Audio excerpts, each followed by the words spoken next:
Canadian football is a magic show, a century-old spectacle, grown men battling to cross a line drawn in the dirt. It is a game filled with heroes, great players and great teams, bringing championship pride to their faithful fans.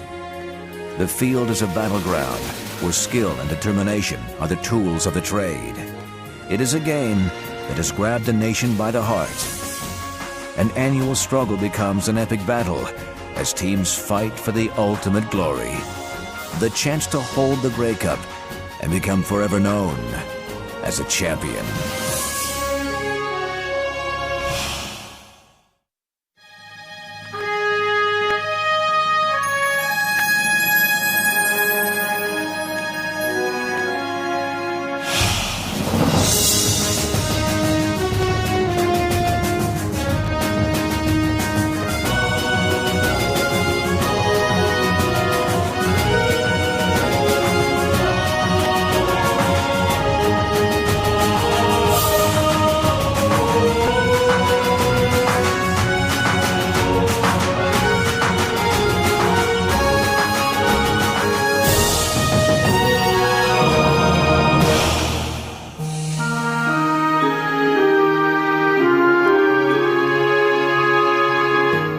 In the city of Montreal in the mid-1800s, it was on the campus of McGill University where Canadian football found its first home. Before the century was through, the game had moved from the campus and into towns and cities across the province.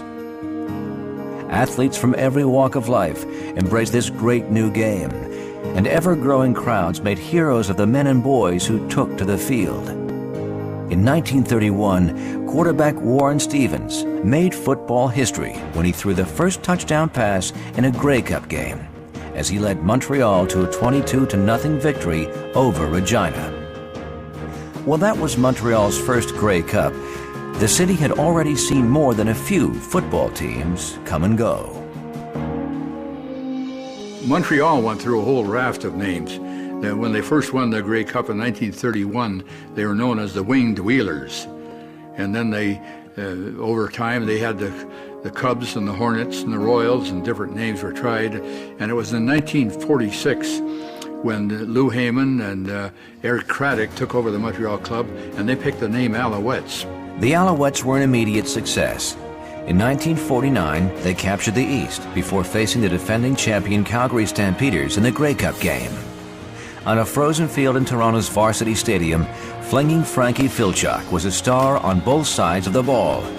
His strong arm led the offensive attack, and on defense, he recorded an amazing 3 interceptions as the Als romped to a 28-15 victory. Everyone loves a winner, and Montreal loved the Alouettes. We were, almost the team of the city. We certainly pushed the Canadiens for the team of choice. We were a team that had tremendous support from the city itself. I was really impressed with the city. I was impressed with the nightlife. I was impressed with the day life. But we were getting good crowds, and if you were a football player in Montreal and you walked down the streets, some of them would recognize you as being a football player. Through the 50s, the Alouettes rode another golden arm to glory. The man who came to define the franchise, Sam the Rifle Etcheverry. What a wonderful passer he was. And reportedly, Lou Heyman got him out of a football book magazine. He was looking through a football magazine one day and saw this picture of Etcheverry and ended up signing him. I didn't know anything about Canadian football. It just so happened that the University of Denver had a hockey team, and there was hockey players there from Canada, and especially Montreal. And so I went to them and asked them questions about the Canadian Football League.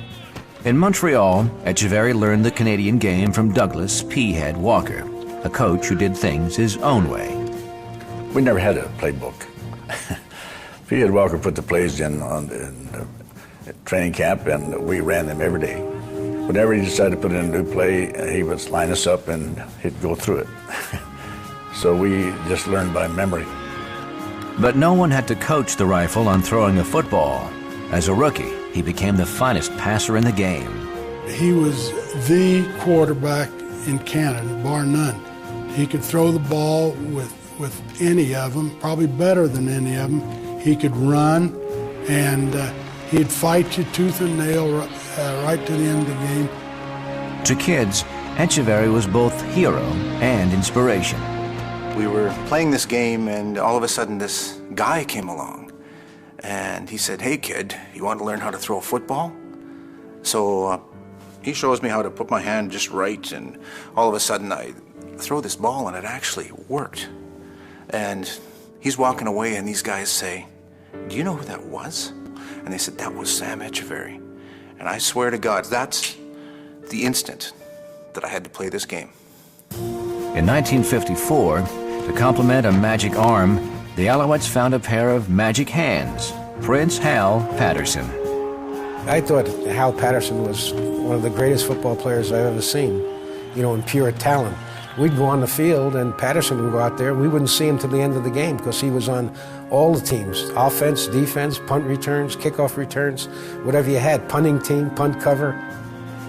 He was an outstanding receiver, and he was big, he was very, very fast, and had great hands. He may be as good a receiver as I've ever seen. Hal Patterson was the greatest I've ever played with. To this day, I don't find anybody comparable.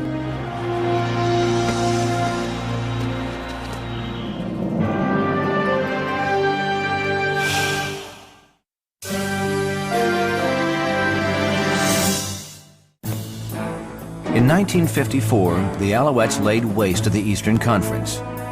As the Owls took to the field for the Grey Cup game, Coach P. Head Walker and quarterback Sam Etcheverry seemed an unbeatable combination. Edmonton, of course, had been the prohibitive underdog, and Montreal was supposed to just wallop them. And when a team is that big an underdog, that always sort of attracts some attention.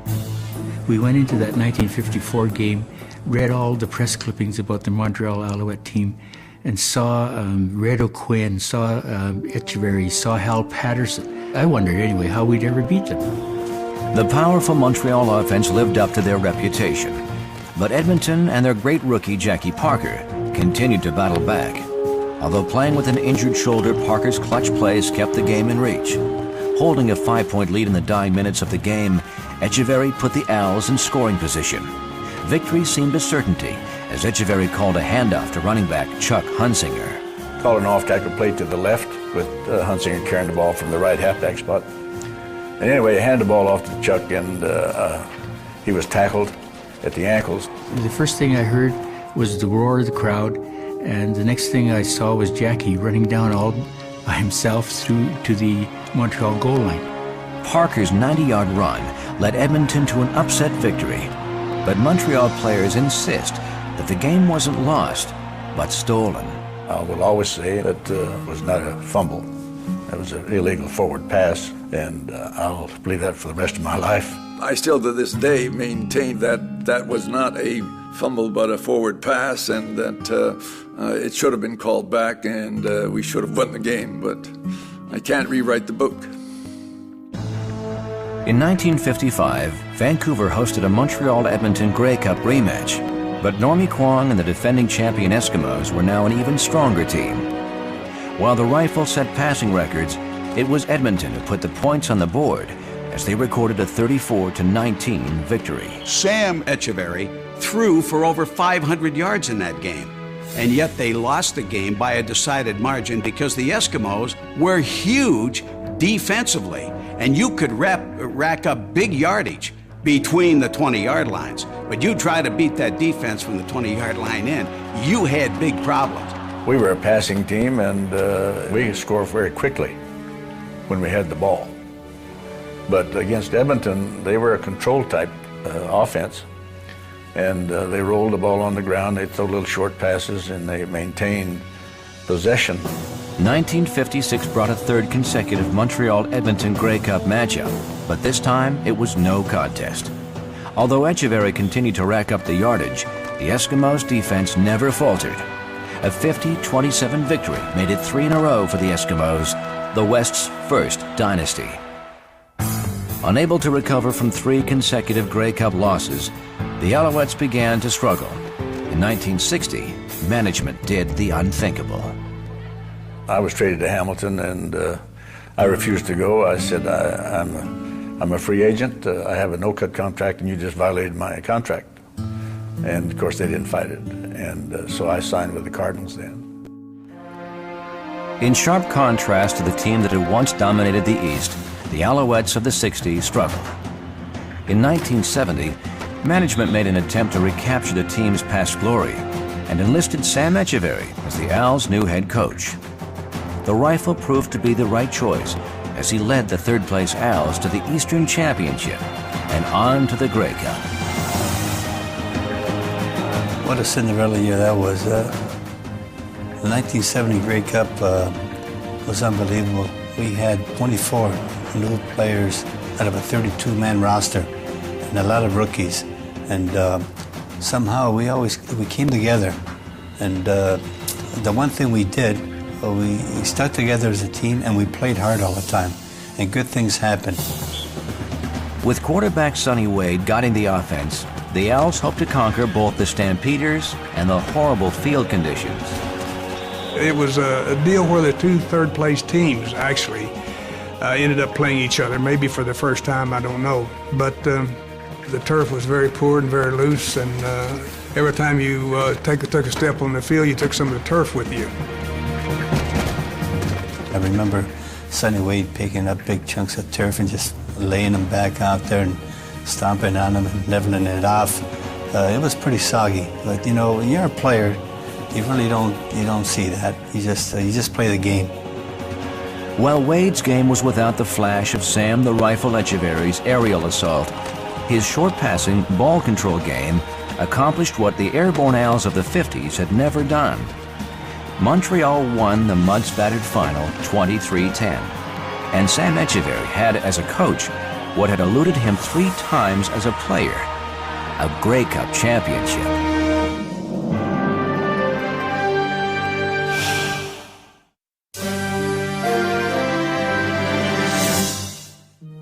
As a coach, Sam Etcheverry never saw eye to eye with management, and the Rifle resigned after the 1972 season. His replacement, Marv Levy, a coach whose meticulous approach won instant respect. As soon as Marv Levy got here, he was like, he knew what it took to win games. He provided a stability, he provided a sort of an intellectual basis for it. He told people what he was going to do and what was important, how to get it done. I don't know if coaches didn't do that before, but history has shown that he had the right answers. Marv took about 8 of us in a room and said, if you guys play hard, you'll play here as long as you want. Well, no one had ever told me that that could possibly happen to me, so as a youngster you could imagine how euphoric I really was. But Marv created trust, and we all trusted Marv, and we all played hard for Marv. He changed a lot of things about how we did things. Marv was very professional, very well organized, you know, and very methodical in how he operated. He surrounded himself, you know, with good people, had a good scouting system in the States, and, you know, eventually brought some very, very good players. One of the greatest to don an Alouettes uniform was Heisman Trophy winner Johnny Rodgers. Colorful and controversial, the self-proclaimed ordinary superstar lit up the field like none other. He came in with flair, pomp, extravagance, attitude. He was exactly what the CFL needed, and I have no complaints. Johnny Rodgers played hard in practice and on the field. Johnny was such a dynamic runner. He was so electrifying in the fact that he was so quick and whatever. He had exciting moves that, yeah, he opened up the punt return and made everyone realize what a weapon, you know, the kicking game is. Johnny was a great guy, great team player, tough, and for that 4-year period he was with the Alouettes, he was a superstar and added a lot of excitement to the CFL. In 1974, Rodgers sparked the Alouettes to another Grey Cup meeting with the Eskimos in rain-swept Vancouver, where history made them underdogs. We had a good veteran team that had, you know, kind of grown up together under Marv Levy, and, you know, when we went to the game, we were, I guess, lucky to be here, and, you know, but we in our own minds felt, you know, that we could get the job done. got my first real taste of Vancouver weather because we were there for the whole week, and I don't think the sun didn't shine one day, and I think it rained literally every day for 7 days. We played in the old P&A Stadium, Empire Stadium out there, and it was poured rain. If you fell and slid on your back, you'd go 20 yards. It was really terrible conditions. Despite the slippery turf, Don Sweet was the hero of the day as he kicked a record 4 field goals in a 20-7 triumph. And Marv Levy's Alouettes celebrated a Grey Cup victory. The following season, the Owls again faced the Eskimos in the Grey Cup game. In the numbing Calgary chill, kicker Don Sweet learned how fleeting fame can be. We were in a dogfight out in Calgary, probably the coldest game I've ever played in. 30-mile-an-hour winds, minus 10 or 15. It was unbelievable how cold it was. But we had played a great defensive game, and it was 9-7 with a minute to go in the game. A deep pass from quarterback Sonny Wade put Montreal into scoring position. With the ball in the Edmonton 11-yard line, the ever-reliable Don Sweet was called in for the game-winning field goal. But as the Alouettes looked on, a mishandled snap changed the outcome of the game. It was high enough, but it was about a foot wide. And I watched, and there was dead silence, dead silence. And we just didn't say a thing on the bench, not a thing. Like, we can't believe that just happened. And within about 5 seconds, you realize that is the game. It's 9-8. We lost.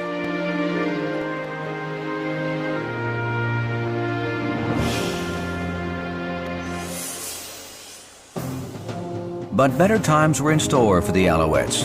In 1976, the team moved into Olympic Stadium, and the crowds flocked to the new Sports Palace. We averaged over 50,000 people a game in that stadium. So the stadium was a real drawing point. The team was obviously good at the time. People started to follow, and the Francophone community started to get on board. They always said the Big O was kind of cold because it's got so much concrete and whatever, but I tell you what, when it's packed with 60,000 people, it's a pretty warm place. It was the Alouettes and Eskimos again in the '77 Grey Cup game, this time in Olympic Stadium. Despite snow, cold, and a transit strike, the place was packed. On a field more suited for hockey than football, it was a staple gun that stole the headlines. I said to the players, now make sure that you get the right shoes this week so that you're not slipping, because that field will probably be frozen. And I never thought anything of it again. But when I went into the locker room that day of the game, I thought I was in a shoemaker's store. All week long we had been struggling with footwear because of the ice and everything. We tried a number of things, and it wasn't until just before the game, in fact in the warm-up, that I noticed the Bell telephone worker with a staple gun in his hand. And it just clicked on me. I said, hey, that's what I could use. It did give you traction, but I think what it gave us is a sense of confidence that we had our footing. And it was a hell of an experience. Again, it was so cold. There was so much snow. The fans were going crazy that it's one of those blurs that becomes part of a memory. The Alouettes dominated the slipping, stumbling Eskimos 41-6 in what would forever be known as the staple gun game. Whether the staples provided better traction or simply a psychological advantage, the Alouettes didn't care. They were hoisting another Grey Cup.